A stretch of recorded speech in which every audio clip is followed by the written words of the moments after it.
আসসালামু আলাইকুম, কেমন আছেন সবাই? আশা রাখছি আলহামদুলিল্লাহ অনেক ভালো আছেন। আমি আপনাদের দয়ায় ভালো আছি।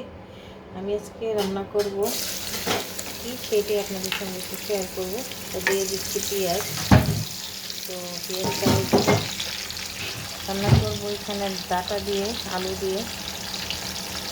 আজকে একটাই রান্না করব, তাই আমি ভাবলাম একটু আপনাদের সঙ্গে শেয়ার করি। এই হচ্ছে বড় বড় চিংড়ি দিয়ে রান্না করব। ছোটো চিংড়ি নাই, তাই বড় চিংড়ি নিলাম। অল্প অল্প করে মশলা নিয়েছি, ধনিয়া পাতা, কাঁচামরিচ, কারণ ডাটার মধ্যে অত মশলাও যায় না, লিমিটের মধ্যে রাখতে হয় সব কিছু। আমি কীভাবে রান্না করি সেইটা আপনাদের সঙ্গে শেয়ার করব, এই আর কি। এটা কোনো রেসিপি না। তো আশা রাখছি ভিডিওটা দেখবেন। হয়ে গেছে পেঁয়াজটা, দিয়ে দিচ্ছি মশলাগুলো, নেড়ে চেড়ে নেই, ভালোভাবে কষিয়ে নেই। ভালোভাবে মশলাটা কষিয়ে নিচ্ছি। তো আমি এখানে আবার কিছু কাঁচামরিচ দিয়ে দিব, আবার পরে দিব।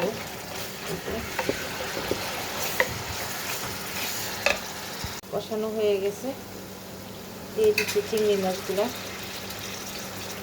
যেহেতু একটু বড়ো চিংড়ি, একটু ভালোভাবে কষিয়ে নিচ্ছি। ছোটো করে দিলে ভালো লাগতো, আমার কেন যেন মনে চাচ্ছিলো আজকে বড় বড় চিংড়ি দিয়ে ডাটা খাওয়ার জন্য, সেই জন্য আমি রান্নাটা করতেছি। কষানো হয়ে গেছে, তেল উঠে গেছে উপরে।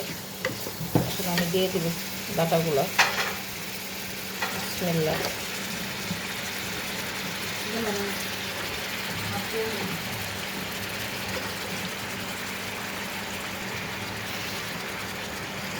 নেড়ে চেড়ে দিই।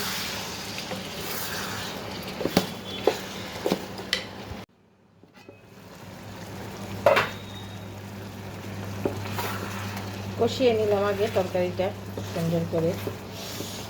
কি সবুজ, আমার অনেক পছন্দের এই রান্নাটা। আমার খেতে ভীষণ ভালো লাগে ডাটা, শীতের দিনেও গরমের দিনেও। দেখুন কালারটা, মাশাআল্লাহ মাশাআল্লাহ। তো এখন আমি দিয়ে দিব পরিমাণ মতো ঝোল। তো একটু ডাটায় ঝোল হলে ভালো লাগে।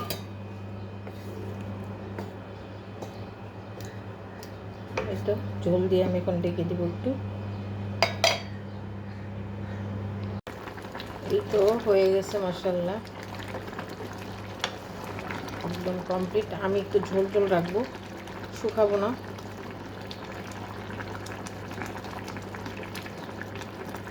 সিদ্ধ হয়ে গেছে একদম। এখন দিয়ে দিব